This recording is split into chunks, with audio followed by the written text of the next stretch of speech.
Hello and welcome to another segment of CMP TV. This is our post-Event 2 coverage, where we played Tactical Search and Destroy. I'm Trevor Koenigs. I'm referee Nick. Obviously, if you're unfamiliar with Tactical Search and Destroy, it's one of the hardest games that you want to get involved in the tournament, so to speak. It's very unforgiving. It's a single life game as opposed to many of the other games that we have out there. Like Siege, even one team has unlimited respawns in it. Tactical Search and Destroy is a game that's been played for a long time. It's a game that requires intense strategy, a lot of thinking out there, and you have to be able to read your opponent effectively out there to do well. All right. Yeah, and we saw a pretty exciting tournament. We have a new winner this time. Ghost made it through the entire tournament, only getting beaten once in the final round. We saw an amazing final round there between them and Ronin once again, and this time Ghost was able to take over on top. We also saw High Hopes with a pretty strong performance. They actually added another person, did real good. They got third place, and we had a few other surprise players on teams like the Mavericks. We saw the Boucher boys do pretty well for themselves there. They actually upset the Milwaukee Beers. Overall, it was just a great tournament. Anything memorable? Anything that stuck out to you? Well, the entire tournament stuck out to me, actually. It's one of those things where you can watch every single round and be impressed with the skill and the play and the level of competitiveness that you'd see from every team out there. Every team went out there, and if they didn't really get their bearings right away, you could tell they were just going to kind of run over real quickly. And luckily, that didn't happen to everybody. Everybody watched, they paid attention, and every fight out there was close, no matter what.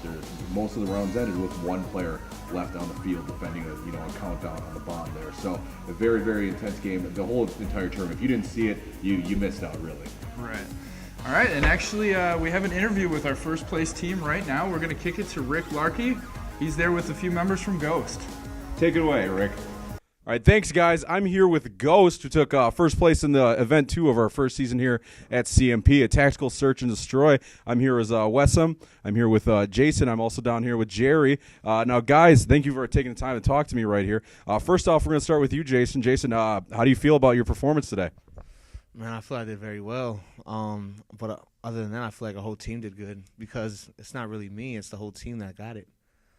Awesome, good to know. And what were some general strategies? What were you guys thinking about during that game? What were the important factors going into the second event here? Obviously, everybody, this was their first time playing it. What really influenced your decision making out there? We'll start with you.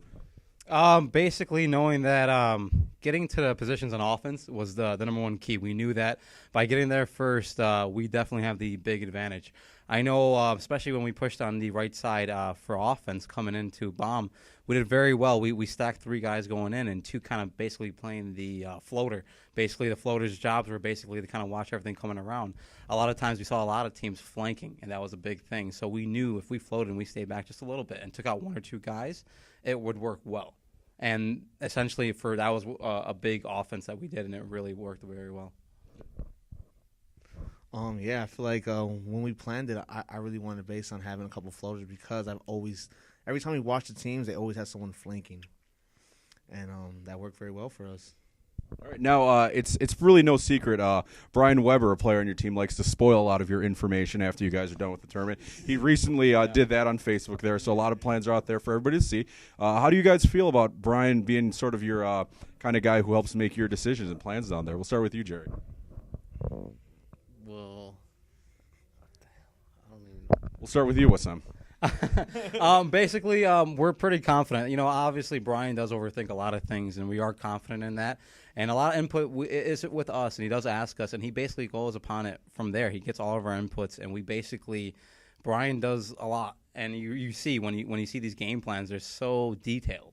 And honestly, given our plans out, we're not worried because if we know how to play with each other and continue doing that, there's no reason to be worried. You execute, you're fine. You work as a team and you do good. But we're really confident in Brian Weber, and he's been doing a good job with planning and getting things together. And Jason obviously is the one coordinating everything, so it works out very well for us. So we're not worried. All right, good. And now going into Event 3, you're going back into Urban Warfare. You're going into 2-box Siege once again. You took second place. Now you're in first. You're in a tie right now for first place with the team of Ronin. Jason, how do you feel? How's your team confidence right now? Man, our chemistry's so well where I feel like I know we're going to be top 3. Hopefully we get number 1 again, but let's see what happens. All right. Well, good luck in the next event, guys. Congratulations on your win. Back to you. Thanks, Rick. Yep, that was Ghost, and they had a really good tournament there. They actually started out with a pretty tough matchup. They didn't have it easy. They started out against Til Death, who I think is still kind of an underranked team for their skill level. Til Death had some of the most experience in this arena of all of them, and Ghost beat them right off the bat. Then they moved on to the Boucher boys, who, as we said in the intro, were still doing pretty decent in this tournament. They beat them. And then they rolled on to the High Hopes and beat them too. They were having a pretty good tournament too, but Ghost flew through that and then went on to face Ronin in the final round, just the same as last event.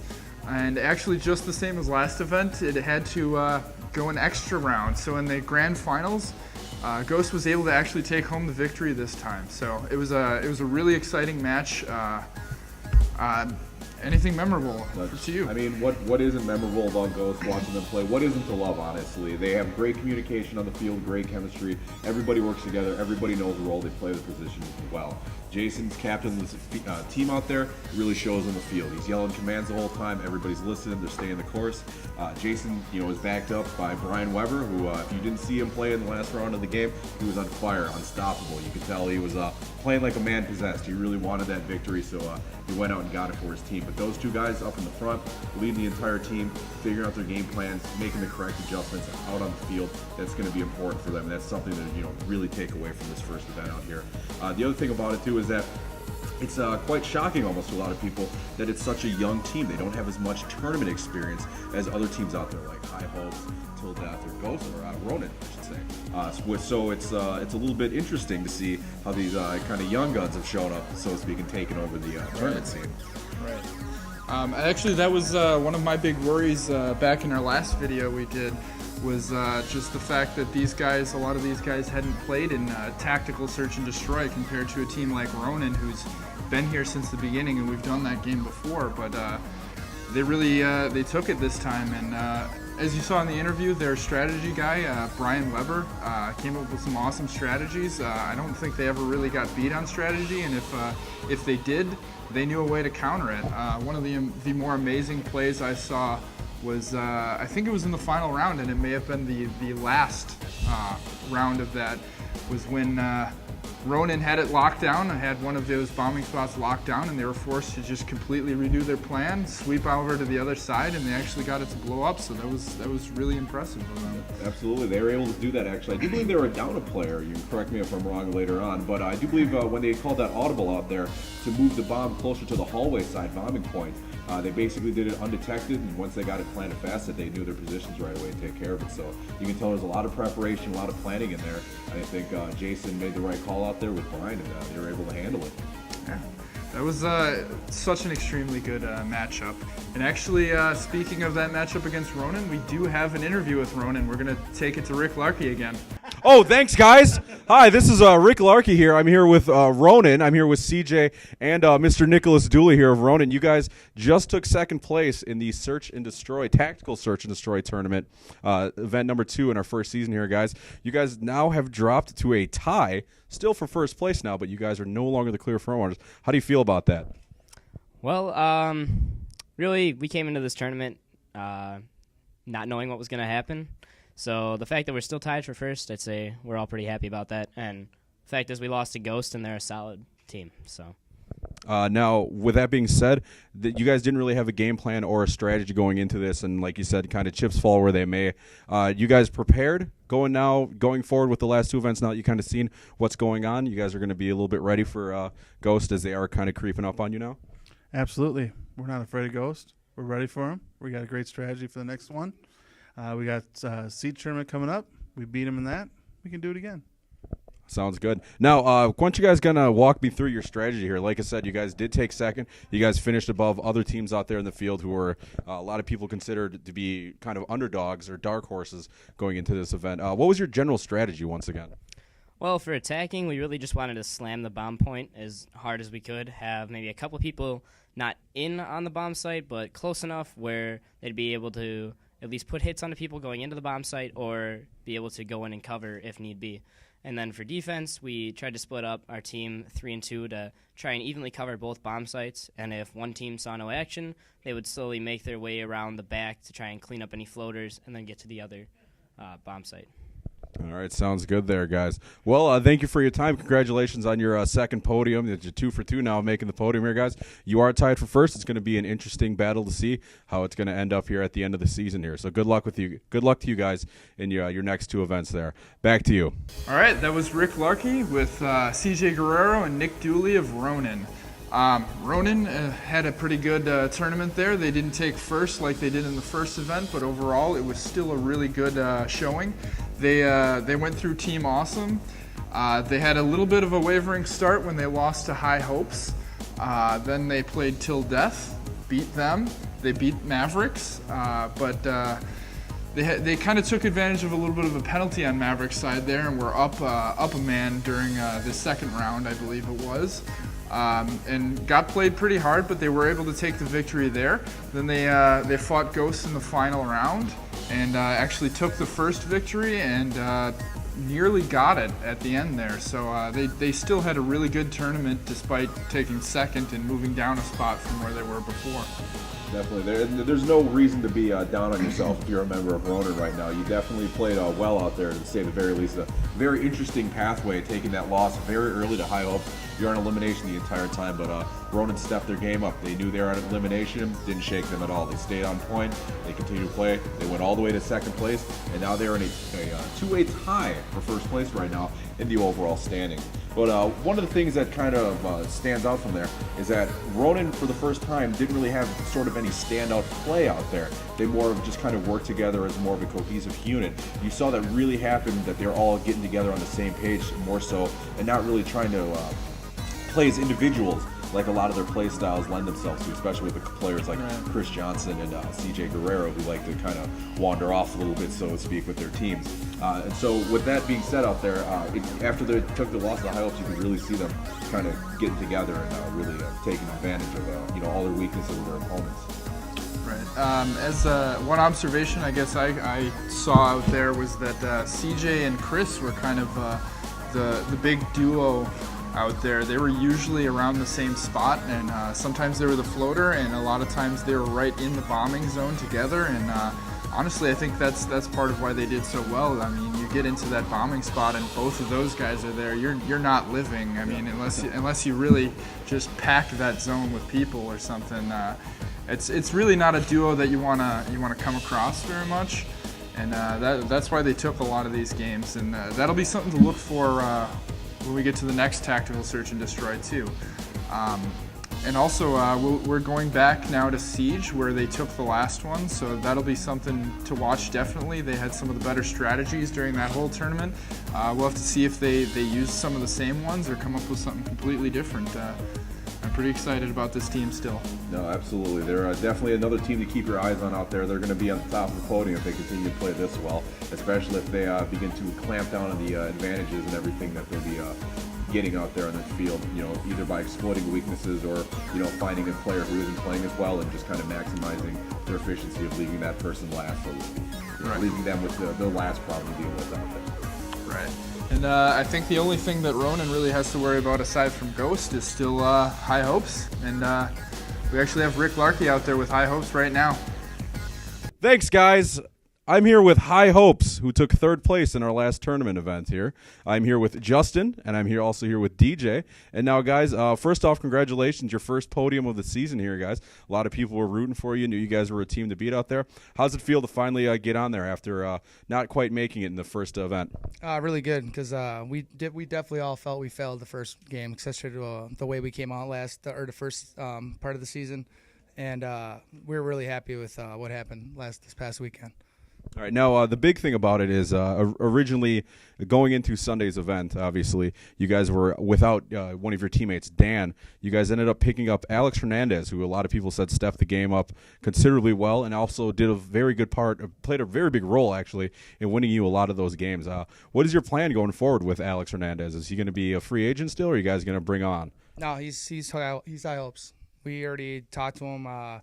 We brought him along. He's going to be with us. We're still looking for more players, too. We want to build our roster. and that's pretty much what it is. Alex was great, clutch, kid's smart, and yeah, he helped out big time on Sunday. So I can't say anything more about him. He was clutch.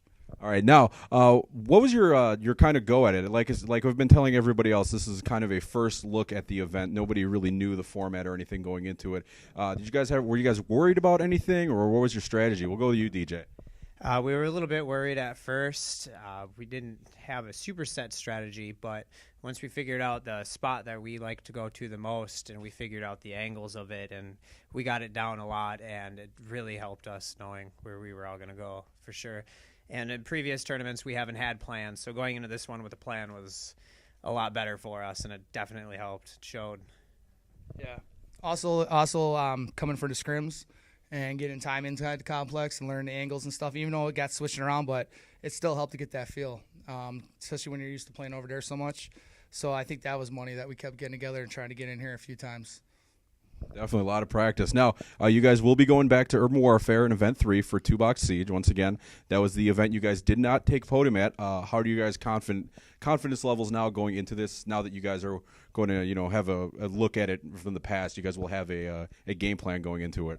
Pretty much we're just going to wreck everybody, and we're going to take first place because that's what we have to do. Honestly, we don't have no choice. If we don't take first, we don't even have a chance at the last round for first. We can still finish high, but we're going for first, and I don't know if we're going to do whatever we have to do. We're coming. All right, sounds good. Well, thank you guys for stopping in real quick here. We're going to throw it back to you guys. High Hopes. There you go. As you heard right there, Alex Hernandez now joining the team of High Hopes. What does that mean for them, Trevor? That's pretty big. He had an awesome game on the Sunday, and I think he's the reason why they got third. He made some big plays there. He was usually their bomb carrier, which is a pretty crucial position in this type of game, and he just did really well. He might have been one of the reasons why they did so well, and it'll be interesting to see how they keep the rotation and what he'll do and what he'll bring to the table for Siege. And anyway, just to describe the path that High Hopes went through in this tournament, as we said before, they had a pretty good tournament there. They beat Mavericks right off the bat, and if you don't know, that's a team with 2 former referees, and aside from that, the rest of the players aren't too shabby either. It's a good team. So High Hopes took that, and then they actually beat Ronin once again. So they went through 2 really good teams, but unfortunately after that they weren't able to hang on to the momentum. They lost to Ghost, and then lost again to Ronin in the losers bracket there. But again, a 3rd place showing, that's not bad. What did you think of their performance? Definitely, they really stepped their game up from their last Siege event where they did not even make podium there. You can tell it kind of got everybody fired up, ignited everybody out there. A few things to make note about this. First off, when they were preparing for this tournament, they were preparing as if they were going to have Dan Wilhelm still playing with them. And unfortunately, due to some personal problems, he was not able to make the tournament. So they had to call in last minute. They call in Alex Hernandez. And a lot of people, Alex Hernandez, a lot of people don't really consider him to be a top-tier player. And I think all those doubters are completely wrong. He's somebody that you need to keep your eye on. This guy is a veteran. He's played in plenty of tournaments. He played with Teenage Dream, and you obviously know how many times they made the podium. They're very well off out there. The other thing about it too is that they took him, and after he performed out there well, like you said, he was a bomb carrier, and that's a critical role to be, especially on a new team. You're joining in with 4 people you've never played with before, and in the middle of a season, you got to perform out there.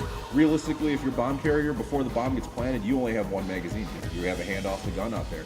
And he was able to get out there, get the bomb planted, get into positions right away, and help identify other teams out there, as opposed to protect the bomb and defuse the bomb as well. So he definitely did very good out there.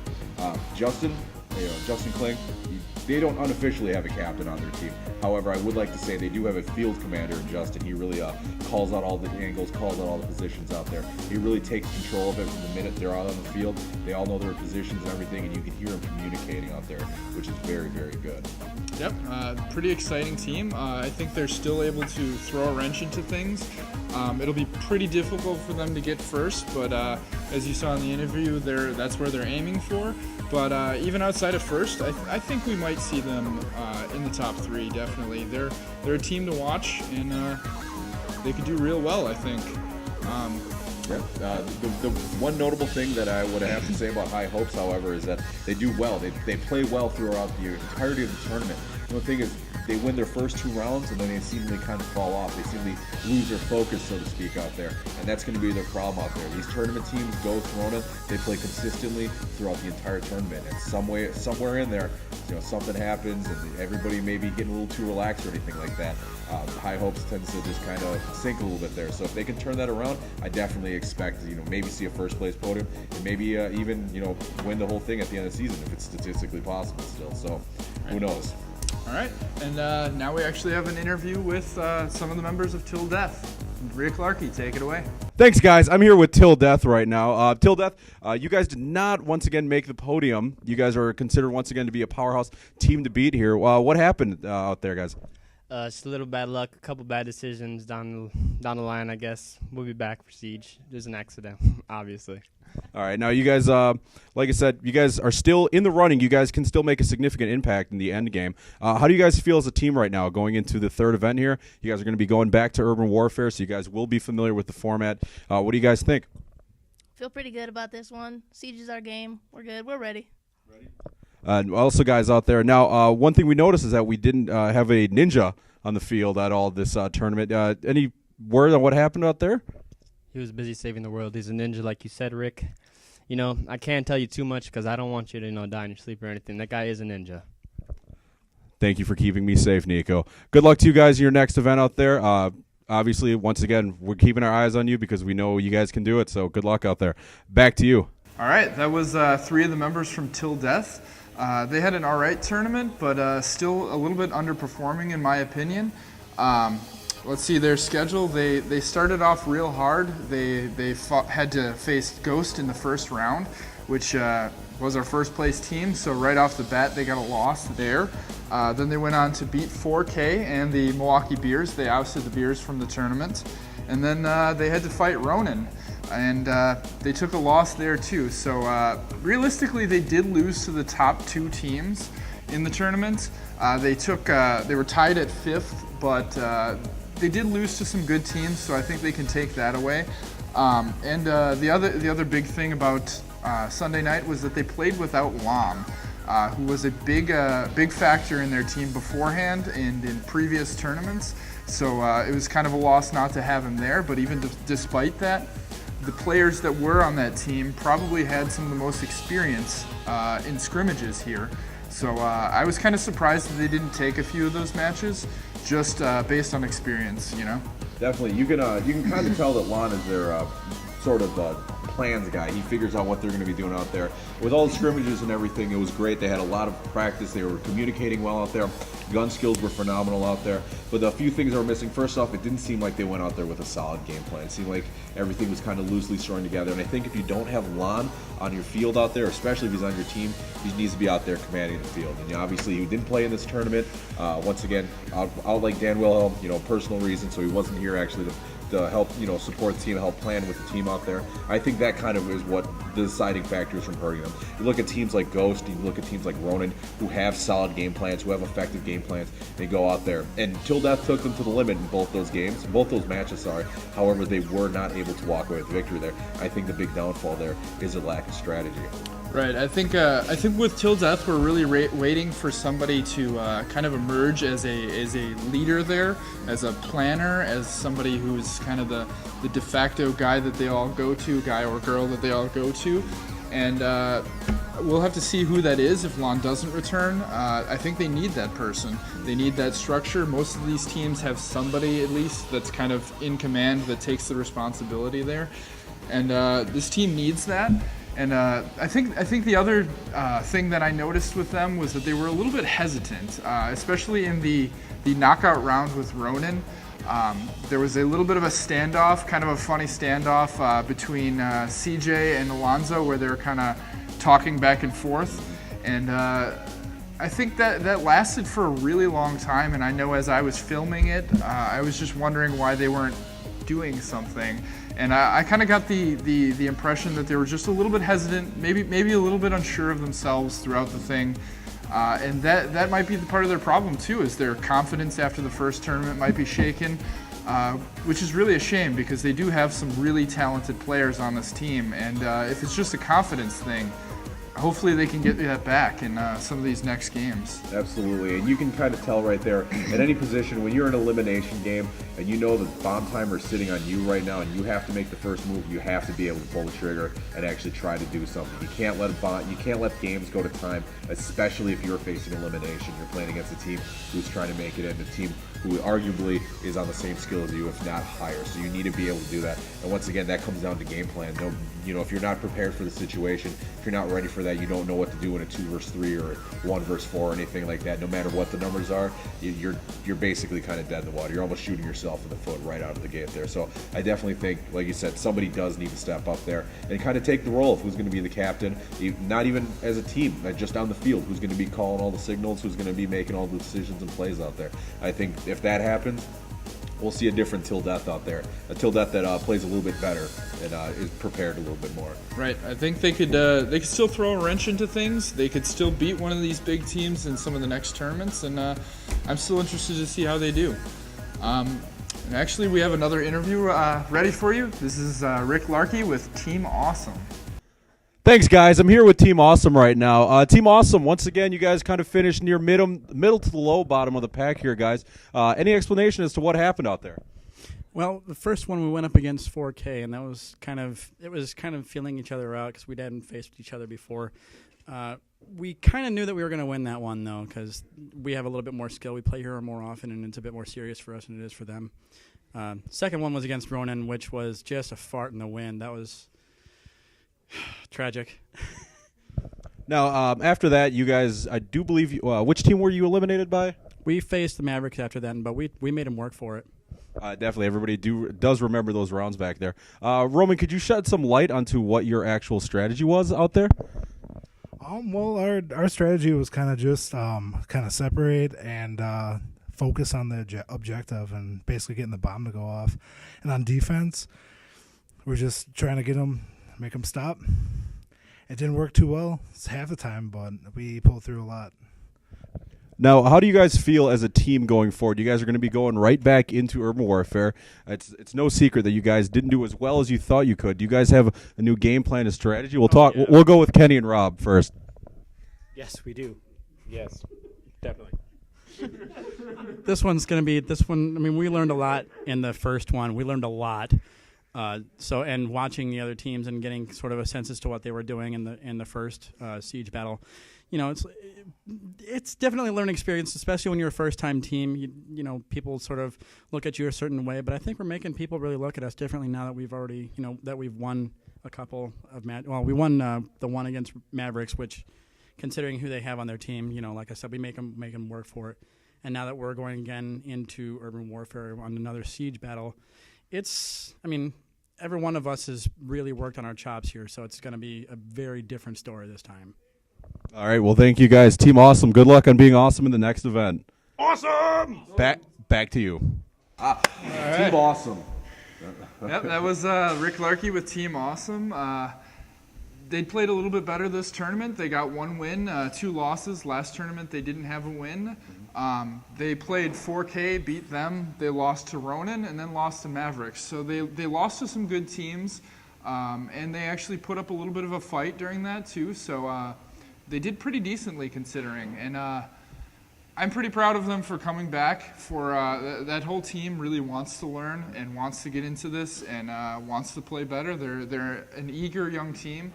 And what do you think of them? Well, I mean, if you're on Team Awesome right now, it's all about growth right now as a team. You're kind of starting to see things click. You're starting to figure out where players are going to be.